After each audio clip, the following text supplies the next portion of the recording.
Hi guys, this is Sami Ahmed motivational speaker channel.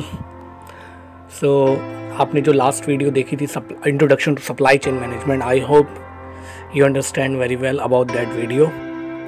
So we are talking about today capacity required planning. जब हम बात करते हैं किसी प्लानिंग के ऊपर तो हम डिफरेंट वे में जाके उसकी वेज चेक करते हैं, इन टैक्टिकल वेज में एंड बोटलनेक चेक करते हैं उसमें। So we are talking about now we are checking operational level planning. सो इसमें हम देखते हैं MLT है, मैन्युफैक्चरिंग लीड टाइम। और lead, what is lead time? Lead time is order to delivery and receiving, that is lead time. तो हम बात करते हैं capacity required planning. We keep on checking bottleneck.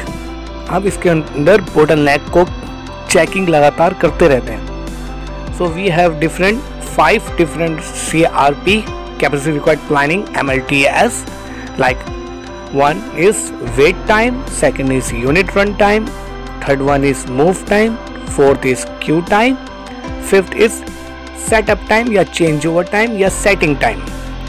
सो इसमें मैंने एक एग्जाम्पल इनपुट करी है। आई होप आपको बहुत अच्छी तरीके से समझ में आएंगे सारे टाइम जो मैंने डिफाइन करे हैं अभी आपसे।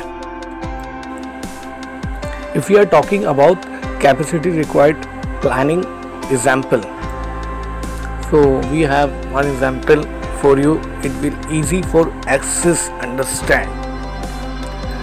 सो we have example now, like हमारे पास मशीन है, निटिंग 90 फीडर की है, 30 डायर 24 गेज सिंगल जर्सी।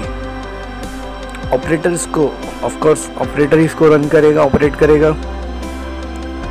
अब मशीन चलती है, जाहिर है उसमें मशीन में यान ब्रेकेज होता है। यान ब्रेकेज होने के बाद मशीन बंद होती है। जब मशीन बंद होती है तो उसके अंदर एक टाइम आता है जो है वेट टाइम। अब दिन में कितनी दफ़ा बंद हो रही है तो वो एक दफ़ा उसको कैलकुलेट कर लेते हैं, वो हो जाता है वेट टाइम। देन जब मशीन बंद होती है, बंद होने के बाद जब ऑपरेटर इसको ऑपरेट करता है तो मशीन स्टार्ट होती है, वो है इसका मूव रन टाइम। अब ओवरऑल डे में कितनी दफ़ा यान ब्रेकेज होता है या निडल ब्रेकेज होती है या सिंकर ब्रेकेज होता है, उसके ऊपर डिपेंड करता है कि कितनी दफ़ा मूव हुआ है, उतना ही वो टाइम कैलकुलेट हो जाएगा। Now we have Q time. So Q time हम लोग को किस तरीके से एक्सप्लेन करना, जैसे मशीन पे 90 फीडर है तो 90 कोन मशीन पे क्रिल पे लगी हुई है जो यान फीड कर रही है मशीन को। अब मशीन पे जो यान फीड कर रही है, अब एक कोन लगी हुई है। अब जाहिर है एक कोन तो सारा दिन नहीं चलेगी, उसके साथ में 90 फीडर है, वैसे मैं एक कोन की एग्जांपल दे रहा हूँ आपको, एक कोन सारा दिन नहीं चलेगी। अब एक कोन जैसे ही ख़त्म होने वाली होती है उससे पहले ही ऑपरेटर सेकंड कोन लगा लेता है। अब वो क्या हो गया, वो क्यू टाइम। अब इसी तरीके से वो 90 फीडर में 90 कोन लगेंगी, क्योंकि वजह है कि 90 कोन ख़त्म होने वाली होंगी तो 90 कोन लगेंगी। जो 90 कोन लगेंगी दिस इज़ क्यू टाइम, क्योंकि क्यू में खड़ी हुई हैं, वो ख़त्म होंगी तो ये स्टार्ट होंगी। Fourth one is change over time. अब जैसे ही ये कोन ख़त्म होगी, अब उसके बाद वो सेकंड कोन इस्तेमाल होगी। अब वो जो इस्तेमाल होगी 1 बाय 1 90 फीडर के अंदर चेंज होगी, तो ये सारा हो गया चेंज ओवर टाइम। अभी कितनी देर में चेंज होगी, this is change over time. Now अब हमारी वो सारी कोन चेंज तो हो गई है। अब हमने ये चेक करना है कि वो 90 फीडर की कोन कितनी देर में एक एक कोन चेंज हो रही है।